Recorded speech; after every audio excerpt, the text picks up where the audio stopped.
let's talk about your food brand's YouTube channel. How many times have you uploaded a video to YouTube and you end up getting just a handful of views, which, to be honest, are probably other employees?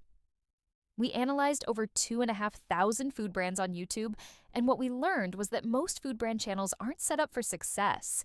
Banners don't tell a clear story. Video titles are generic, descriptions aren't populated, and captions are often missing. For the majority, there's no upload rhythm, no short strategy, no playlist to binge, and end screens aren't nudging the next view.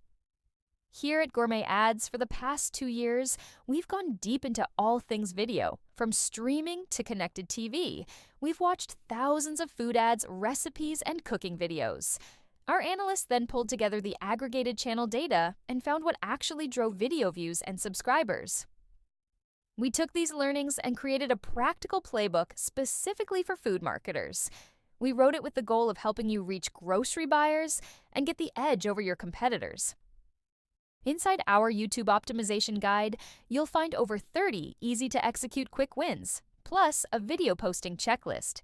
From sharpening up your food channel's branding to writing video descriptions, you'll soon see more organic views across your channel, as well as subscribers and visitors to your website and socials. Download our free YouTube optimization guide today from gourmetads.com/YouTube.